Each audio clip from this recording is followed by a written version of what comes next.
تو السلام علیکم دوستو، کیا آپ کو پتہ ہے کہ رب تعالیٰ اپنے بندوں سے کتنی زیادہ محبت کرتا ہے؟ اور کیا آپ کو پتہ ہے کہ رب تعالیٰ کو سب سے زیادہ خوشی کب ہوتی ہے؟ تو چلیے ہم لوگ مفتی سلمان اظہری صاحب سے سنتے ہیں کہ آپ لوگوں کو بتاتے ہیں کہ رب تعالیٰ اپنے بندوں سے کتنی محبت کرتا ہے۔ چلیے ویڈیو میں پورا لاسٹ تک بنے رہیں۔ اللہ تعالیٰ نے انسان کو بنایا ہے اور انسان بھولتا بار بار ہے اور خطائیں بھی بار بار کرتا ہے۔ خطا کرنے والا اور بھول جانے والا اللہ کی بارگاہ میں ماشاء اللہ، ایسا نہیں ہے کہ سبحان وہ اللہ۔ ہمیشہ کے لیے ناکارہ ہے، بلکہ اللہ تعالیٰ نے اسے زندگی میں بار بار موقع دیے ہیں کہ تو اپنی خطاؤں سے اور اپنی بھول سے پھر سے دوبارہ اپنی اچھی زندگی میں آ جا، اور اسی کو ہم توبہ کہتے ہیں۔ توبہ کا جو آپشن رکھا گیا ہے انسانوں کے لیے، مسلمانوں کے لیے خاص طور پر، بہت ہمت والا ہے، دروازہ ہے، بہت ہمت والا دروازہ ہے۔ اور اسی وجہ سے حدیث پاک میں یہ ہے کہ گناہ کرتا ہے بندہ، پھر توبہ کرتا ہے، پھر گناہ کرتا ہے، پھر توبہ کرتا ہے، یہ کرتا رہتا ہے۔ فرشتے اللہ کی بارگاہ میں عرض کرتے ہیں کہ مولا یہ تو بار بار وہی کرتا ہے، پھر توبہ کرتا ہے۔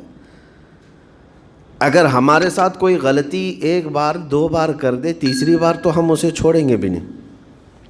انسانوں کی طبیعت تو یہی ہے، لیکن بندہ جب بار بار ایک خطا کرتا ہے اور پھر توبہ کرتا ہے، پھر خطا پھر توبہ، تو فرشتے جب اللہ کی بارگاہ میں یہ عرض کرتے ہیں کہ مولا یہ ہر بار یہی کرتا ہے، تو جانتے ہیں پروردگار عالم کیا فرماتا ہے؟ ارشاد فرماتا ہے، اے میرے فرشتوں، میرا بندہ مجھے رحمان سمجھتا ہے، اس لیے بار بار توبہ کرتا ہے، مجھے وہ ارحم الراحمین سمجھتا ہے، ورنہ کون بار بار اللہ تبارک و تعالیٰ کی بارگاہ میں دروازہ کھٹکھٹاتا۔ تو رب تبارک و تعالیٰ ارحم الراحمین ہے، یہ تصور ہر مسلمان کے ذہن میں ہے، اس کی وجہ سے وہ کبھی مایوس نہیں ہوتا۔ اور شیطان کا سب سے بڑا حربہ کیا ہے جانتے ہیں آپ؟ سب سے بڑا بہکانے کا اور گمراہ کرنے کا اور ہمیشہ گناہوں میں ملوث رکھنے کا سب سے بڑا آلہ، کہ بندے کو سب سے پہلے نا امید کرتا ہے، اب تیرا کیا ہوگا، تو بہت برباد ہو چکا ہے۔ یہ جو خیال شیطان ڈالتا ہے دل میں، اس کے بعد پھر وہ بندہ جری ہو جاتا ہے، اب میرے توبہ سے بھی کچھ ہونے والا نہیں ہے، جو جس طرح زندگی چل رہی چلنے دو، ارے 50 سال ہو گئے اب تک میں یہی کرتا رہا، اب کیا سدھروں۔ یہ جو خیالات ہے یہ شیطان ڈالتا ہے تاکہ اس کی کفر پر موت ہو جائے، تاکہ وہ ہمیشہ گناہوں کی موت مرے۔ نا امیدی جو ڈالتا ہے شیطان، اب میرے ساتھ کچھ ہونا نہیں ہے۔ نہیں میرے عزیزو، رحمت عالم صلی اللہ تعالیٰ علیہ وسلم کی بارگاہ میں کیسے کیسے لوگ آئے اور ارحم الراحمین نے ان کی توبہ قبول کی۔ آپ کو ایک بات میں بتاؤں، سیدنا عمر ابن خطاب رضی اللہ تعالیٰ عنہ کا دور ہے، مثنوی شریف میں مولانا روم فرماتے ہیں، جنت البقیع آپ نے سنا ہوگا، قبرستان مدینے کا، مدینے کے قبرستان میں رات کے وقت ایک بوڑھا آدمی 80 سال کا جو بانسری بجاتا تھا اور اسی سے پیسہ کماتا تھا، اس کی بانسری میں بڑی اچھی لے تھی، بڑی سر اچھی تھی، لوگ سنتے تھے اور پیسے دیتے تھے، لیکن بڑھاپے میں جب سانس پھولنے لگ جاتی ہے، ہانپنے لگ جاتا ہے، سانس نہیں ٹھہرتی، تو بانسری کیسے بجتی؟ اس کی لے ٹوٹ جاتی، لہجے بدل جاتے۔ بوڑھا آدمی، اب اس کی بانسری سننے کو کوئی آتا نہیں تھا اور پیسے ملتے نہیں تھے، تھک ہار کر کے وہ آیا، رات کا وقت تھا، جنت البقیع قبرستان میں، 80 سال کی عمر کا ہو گیا ہے، اس نے بانسری توڑ دی، کہا زندگی بھر جس چیز سے میں کماتا تھا اب میری سانسوں نے جواب دے دیا، جسم پھولنے لگا ہے، سانس زیادہ آنے لگ گئی ہے، اب میرا کھانا پینا کیسا چلے گا؟ خیر ارحم الراحمین، ہوں تو تیرا ہی بندہ، میرے اہل و عیال نہیں، میرے رشتہ دار نہیں، مجھے اگر تو بھوکا مارنا ہے تو اسی قبرستان میں مار دے، یا اگر میری زندگی باقی ہے تو میرے رزق کا انتظام کر دے۔ وہ رو رہا تھا 80 سال کی عمر میں۔ جب بندہ لاچار و مجبور ہوتا ہے تو پروردگار کو ہی یاد کرتا ہے۔ جانتے ہیں عمر ابن خطاب رضی اللہ تعالیٰ عنہ امیر المومنین مسجد نبوی میں تھے اور ان کی آنکھ لگی تھی، خواب میں رسول پاک صلی اللہ تعالیٰ علیہ وسلم تشریف لائے. کہا عمر اللہ کا حکم ہے جنت البقیع میں جاؤ، ایک بھوکا آدمی کھڑا ہے، اپنے گھر سے کھانا لے جاؤ اور اس کی ضرورت کا انتظام کرو. نیند کھلی تو آپ نے دیکھا اللہ کے حبیب صلی اللہ علیہ وسلم کی طرف سے حکم آیا اور رب ذوالجلال کا حکم ہے. گھر سے عمدہ کھانا لیا، توشادان لے کر کے، کچھ مال و متاع بھی لے کر قبرستان میں گئے، ڈھونڈا کون ہے یہاں پر، تو دیکھا کہ ایک ہانپتا کانپتا ہوا 80 سال کا بوڑھا روتا ہوا نظر آیا. امیر المومنین اپنے ہاتھ میں توشادان لے کر اس کے قریب گئے. کہا تو بھوکا ہے؟ کہا ہاں بھوکا ہوں. بیٹھ چل میں تجھے کھلاتا ہوں. دسترخوان بچھا کر اسے اپنے ہاتھوں سے کھلایا اور اسے اپنی ضرورت کے مطابق جو ضروریات تھیں اس کی ضرورت کے مطابق وہ ساری چیزیں دی. وہ بوڑھا پوچھتا ہے آپ کون ہیں؟ حضرت عمر فاروق نے کہا میں عمر ابن خطاب ہوں. وہ ڈر گیا. حضرت عمر سے کون نہیں ڈرتا تھا کہ کہیں یہ کھلا پلا کر کے مجھے کوڑے نہ ماریں کہ زندگی بھر بانسری بجانے والا آج پکڑا گیا ہے، ہاں آج مجھے یہ سزا نہ دے دے. وہ کانپنے لگا. کہا کہ آپ یہاں کیسے؟ حضرت امیر المومنین کہتے ہیں میں خود نہیں آیا، مجھے اللہ کے رسول نے بھیجا اور رب تبارک و تعالیٰ کا حکم آیا تھا کہ تو بھوکا ہے اور تو نے رزق مانگا ہے اور مجھے تیرے رزق دے کر کے بھیجا گیا ہے. وہ چیخ مار کر کے گر پڑا زمین پر اور رونے لگا اپنے ہاتھ پھیلا کر. کہا سچ فرمایا مولا تو ارحم الراحمین ہے. 80 سال تجھ سے دور بھاگتا رہا، ایک بار کیا تجھے میں نے پکارا، تو نے وقت کے امیر المومنین کو کھانا دے کر بھیج دیا. اللہ رب العزت کی بارگاہ میں نا امیدی اور مایوسی جو شیطان لاتا ہے اس سے بندے بھٹک جاتے ہیں، بہک جاتے ہیں، انہیں توبہ کی توفیق بھی نہیں ملتی. اسی لیے میرا مولا فرماتا انا عند ظن عبدی بی. رب تعالیٰ فرماتا میرا بندہ میرے بارے میں جیسا گمان کرتا ہے میں اس کے ساتھ ویسا سلوک کرتا ہوں. تم کیا گمان کرتے ہو؟ وہ سخت پکڑ کرے گا، ابھی مار ڈالے گا. وہ غفار ہے، قہار ہے، جبار ہے، لیکن ساتھ میں وہ ستار بھی ہے، وہ رحمان بھی ہے، رحیم بھی ہے. اگر رب تبارک و تعالیٰ ہر چیز پر پکڑ کرتا تو ہمارا تو جینا ہی نہیں تھا. یہاں پر اتنے گناہ ہو چکے. اور وہ رب تعالیٰ فرماتا وسعت رحمتی کل شیء، میری رحمت نے ہر چیز کو گھیر رکھا ہے.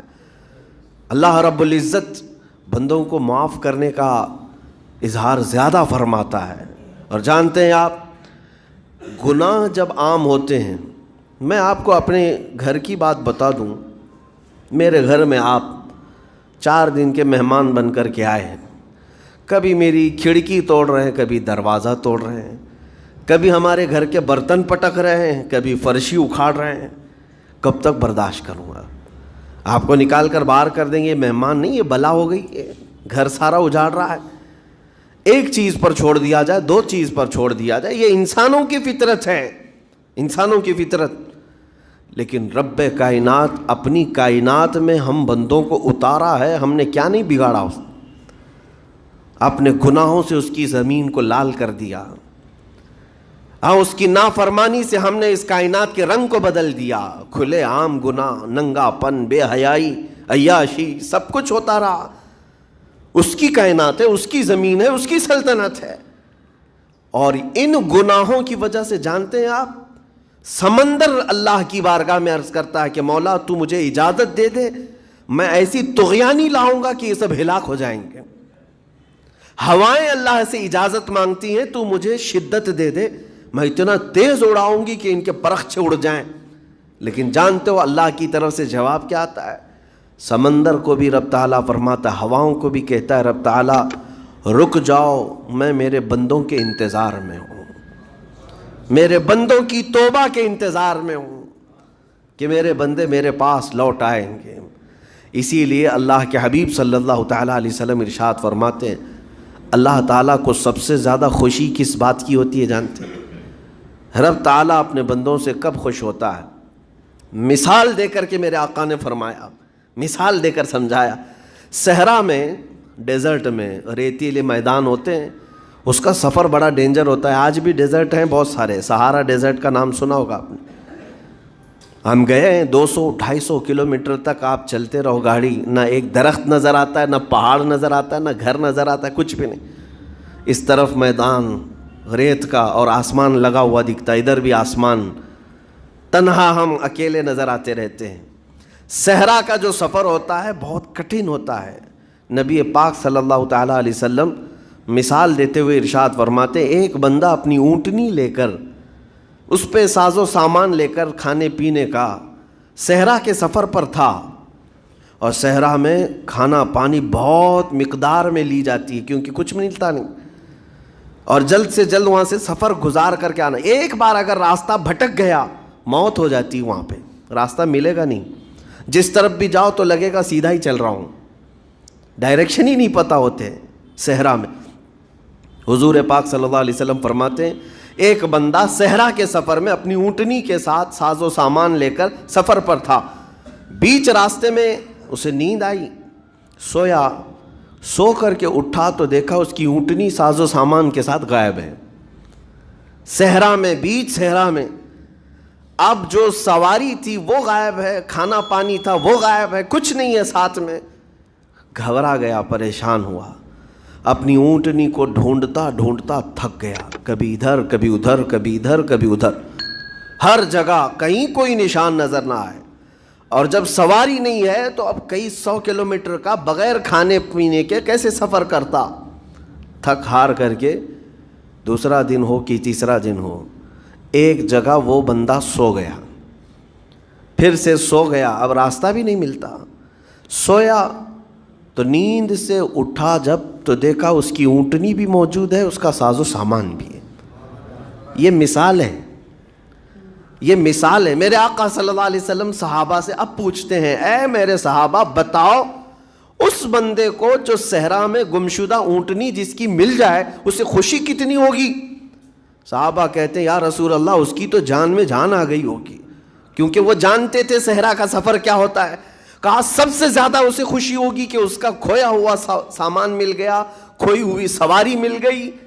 میرے آقا صلی اللہ علیہ وسلم فرماتے ہیں گمشدہ اونٹنی کے ملنے پر جیسے اس مسافر کو خوشی ہوئی، اس سے کئی زیادہ بڑھ کر کے رب تعالیٰ کو اس وقت خوشی ہوتی ہے جب ایک گنہگار بندہ واپس توبہ کر کے اس کی بارگاہ میں آتا ہے. رب تعالیٰ کی بارگاہ میں جب بندہ پلٹ کر کے آتا ہے، رب تعالیٰ فرشتوں پر اس بندے کو دکھا کر رشک کرتا ہے. ارشاد فرماتا ہے میرا بندہ میرے پاس آ گیا، میرا بندہ میرے پاس آ گیا ہے.